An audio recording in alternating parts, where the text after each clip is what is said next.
விக்ரமன் கூட வந்தவங்க கிட்ட சொல்லுவான், அடுத்த அமாவாசை அப்போ இதே கடற்கரையில் வந்து மீட் பண்ணலாம்.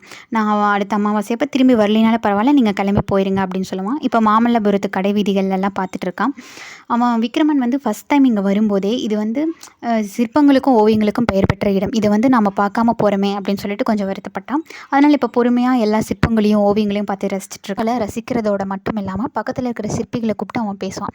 இந்த மாதிரி நான் செண்பகத்தீவுலேருந்து வரேன், அது ரொம்ப வளமை மிக்க ஒரு செழிப்பான ஒரு தீவு, அந்த தீவுக்கு நீங்கள் வந்தீங்கன்னா திரும்பி வரும்போது ஒரு பெரும் செல்வந்தராக வரலாம் அப்படின்னு சொல்லிட்டு சிற்பிகளெல்லாம் மைண்ட் வாஷ் பண்ணிகிட்ருக்குறான்.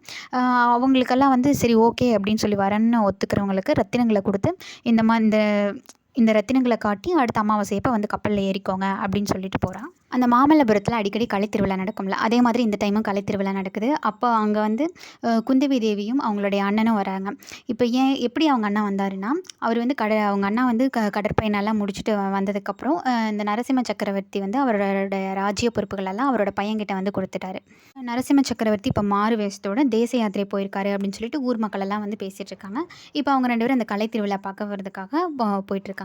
அப்போ குந்தவி வந்து பல்லக்கில் வந்து போயிட்டுருக்கிறப்போ இந்த விக்ரமனை வந்து எதர்ச்சியாக வந்து பார்க்குறா. உடனே அந்த காவலாளி அனுப்பிச்சு இவனை வந்து கூட்டிட்டு வா அப்படின்னு சொல்லி கூப்பிடுறாங்க விக்ரமனை. அப்புறம் விக்ரமனை பார்த்துட்டு, நீ வந்து இந்த ஊர்க்கார மாதிரி இல்லையே, நீ யார் அப்படின்னு சொல்லிட்டு விசாரிக்கிறான். அப்போ இவன் வந்து சொல்கிறான், என்னுடைய பேர் தேவசேனன், நான் வந்து செண்பகத்தீவுலேருந்து வரேன், நான் ஒரு ரத்தின வியாபாரியாக இருக்கேன் அப்படின்னு சொல்லிட்டு அறிமுகப்படுத்திக்கிறான். தீவா அப்படின்னு சொல்லிட்டு உடனே இமேஜினேஷனுக்கு போகிறான். இவன் இவன் வந்து விக்ரமன் வந்து சொல்கிறான், அங்கே இந்த பார்த்திப மகாராஜோட மகன் விக்ரமன் தான் இப்போ அரசராக இருக்காரு அப்படின்னு வந்து சொல்கிறான்.